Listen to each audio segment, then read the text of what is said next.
Hello everyone, আসসালামু আলাইকুম। সবাই কেমন আছো? আশা করছি আল্লাহর রহমতে সবাই ভালো আছে, সুস্থ আছে। তোমাদের ভালোবাসায় আমিও ভালো আছি, সুস্থ আছি।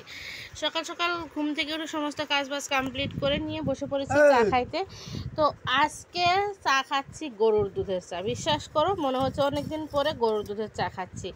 প্রায় তাজা দিয়ে চা খাওয়া হয়, ওই আমল দুধ দিয়ে চা খাওয়া ভালো লাগে না সবসময়, কিন্তু আমল দুধ দিয়ে চা খাওয়া, তাই না? তো আজকে গরুর দুধের চা, চাটা কিন্তু বেশ মাশাআল্লাহ অনেক সুন্দর হয়েছে। তো চলো আমরা চাটা খেয়ে নিচ্ছি। সোনামা ঘুম থেকে উঠে গেছে, বাবানও উঠে পড়তে বসেছিল। আজকে থেকে বাবানের পরীক্ষা। আজকে হলো কি বার? শনিবার। আর সোনামায়ের সোমবার থেকে পরীক্ষা।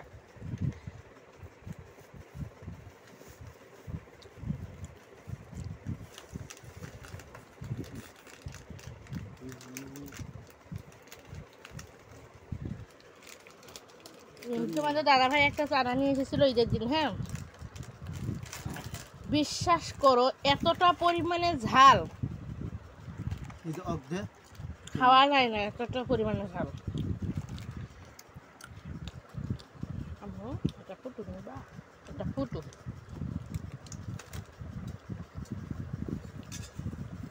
তো চলো, ঠিক আছে। ও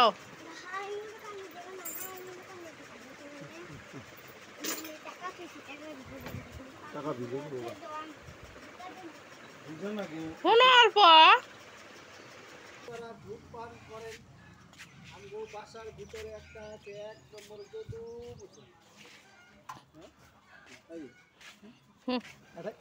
এভাবে করবো আড়াই।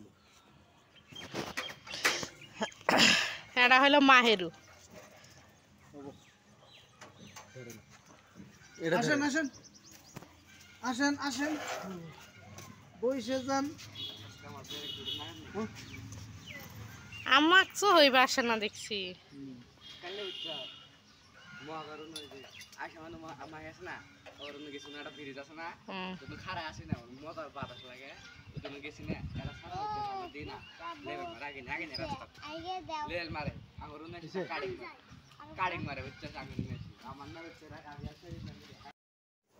তো ফ্রেন্ডস, বাপের বাড়ি থেকে আম কাঁঠাল পাঠিয়ে দিয়েছে। আম কাঁঠালের সিজন, তো আম কাঁঠাল তো পাঠাবে মেয়ের বাড়িতে, তাই না? তো আমি আমার ছোটো জালকে দিলাম কাঁঠালটা ভাঙার জন্য। আমি অতটাও কাঁঠাল ছাঠাল এগুলো ভাঙতে পারি না, সেই জন্য ওকে দিলাম কাঁঠালটা ভাঙার জন্য। ও কাঁঠালটা ভাঙছে, তো ভেঙে ফ্রিজে রেখে দেবো, যার যার মন ইচ্ছে খাবে। তোমাদের ভাইয়া তো খাবে না, কারণ ডায়াবেটিসের মধ্যে কাঁঠাল খাওয়া নিষেধ, আম কাঁঠালটা একদমই খাওয়া নিষেধ, তো ও খাবে না। তো সবাই মিলে ভাগযোগ করে খেয়ে নেবো। তো চলো, ঠিক আছে, দেখতে থাকো। কাঁঠালটা ভেঙে নিক। অ্যান্ড আমার নতুন এবং পুরনো বন্ধুদের জানাচ্ছি অসংখ্য ধন্যবাদ, অসংখ্য ভালোবাসা আমাকে এইভাবে সাপোর্ট করার জন্য।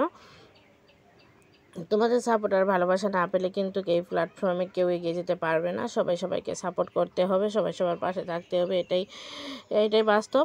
তো সবাই সবাইকে সাপোর্ট করো, সবাই সবার পাশে থেকো, এটাই বলবো, আর কিছু বলার নেই। কারণ দেখো, এখানে কিন্তু কেউ কোনো দিন একা এগিয়ে যেতে পারবে না। আমরা ছোটো ছোটো ইউজাররা সবাই সবাইকে সাপোর্ট করতে হবে, তাই না? তো চলো, দেখতে থাকো। আমি সরষের তেল নিয়ে এসেছিলাম, ভাবছি হাতে লাগিয়ে নেবেও, কিন্তু না, আমার ছোটো জাল এমনিতে ভেঙে নিল কাঁঠালটা, ওর হাতে লাগিয়ে নিল না। আমি ভাবছি আঠা লাগবে, সেই জন্য লাগাবে। নতুন গাছের নতুন প্রথম কাঁঠাল, সেটা মা আমাদের জন্যই পাঠিয়ে দিয়েছে। তো মায়ের মন জানোই এরকমটাই। তো আম পাকছে গাছের, তো আম সহ পাঠিয়ে দিয়েছে।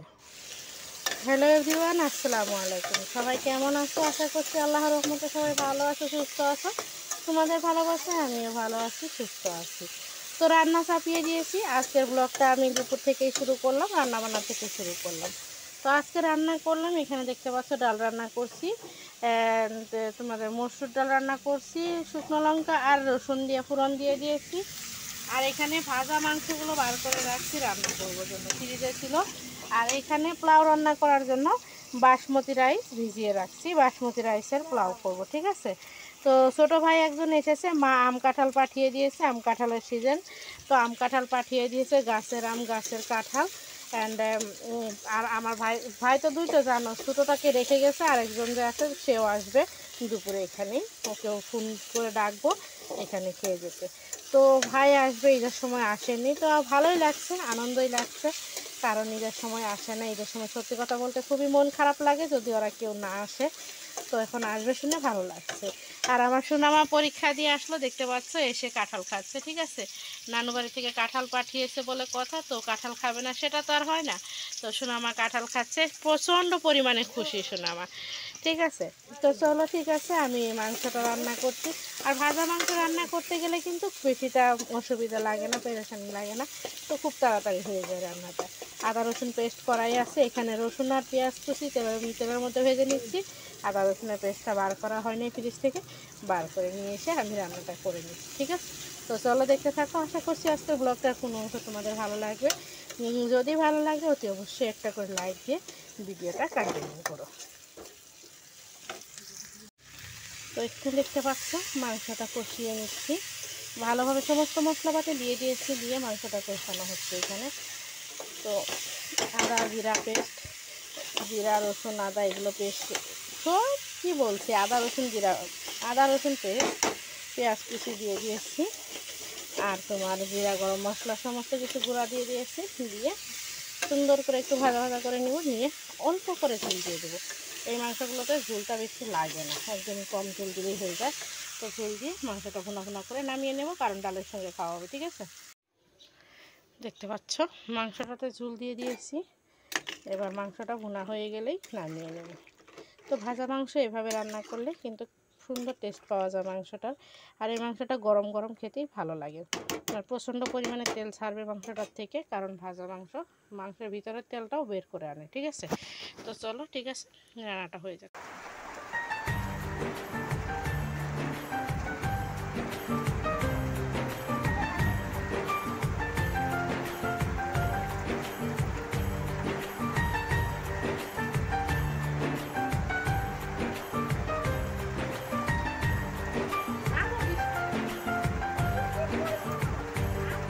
তুই বর্ষা বিকেলের ঢেউ, তুই আমার কাছের কেউ, তুই চাদরে ওড়ানো রাত, তোকে দেখতে পেয়েছি হঠাৎ। তুই বর্ষা বিকেলের ঢেউ, তুই আমার কাছের কেউ, তুই চাদরে ওড়ানো রাত, তোকে দেখতে পেয়েছি হঠাৎ। দিয়েছে কি হাওয়া, হয়েছি উড়ো কই, রয়েছি আমাতে আমি কই।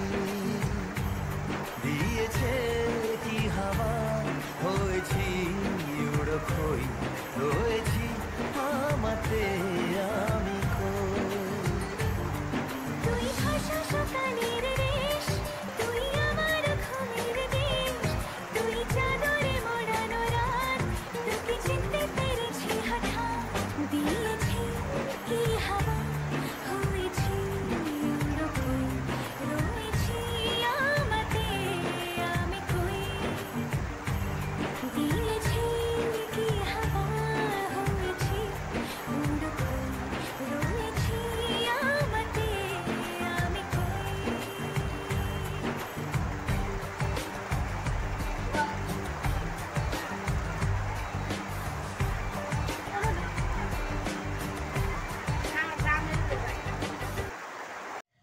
তো ফ্রেন্ডস, রান্নাবান্না তো সমস্ত কিছু শেষ। এখানে বাসমতি চালের পোলাওটা রান্না করছি। এখন সব রান্না হয়ে গেছে, পোলাওটা শুধু বাকি আছে, পোলাওটা শেষে রান্না করছি। তো তোমাদের সঙ্গে শেয়ার করা হয়নি। আর পোলাওয়ের মধ্যে পাতাটা দেখছো, এটা একটা সিক্রেট। এটা দিলে, এই পাতাটা দিলে না চালটা আর কি জহা চালের মতো সেন্ট আসে।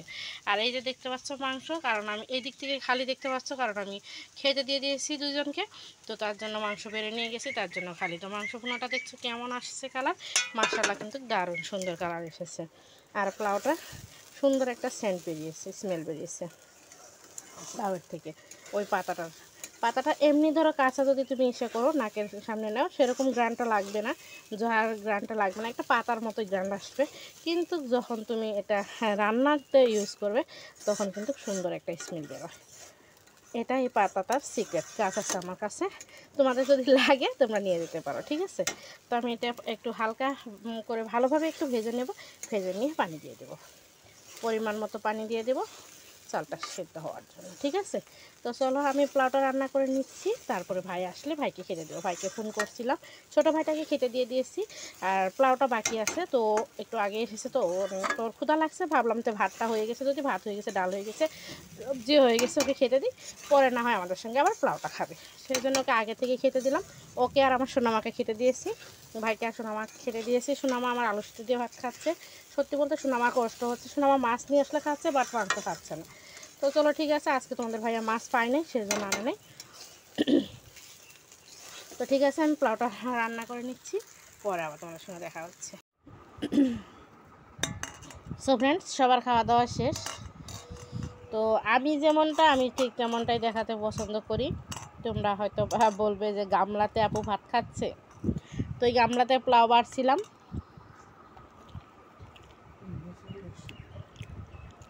সবার খাওয়া দাওয়া হয়ে গেছে, ওই গামলাতেই আমি খাচ্ছি। সাদা মাটাই ভালো লাগে আমার কাছে।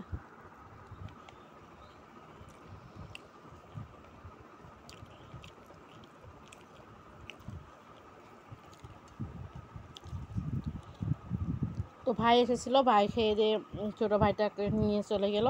তো চলো ঠিক আছে, তোমাদের ভাইয়াও খেয়ে নিয়েছে, ছেলে মেয়ে সবাই খেয়ে নিয়েছে। তো আমি এখন খেয়ে নিই, পরে আবার তোমাদের সঙ্গে দেখা হবে।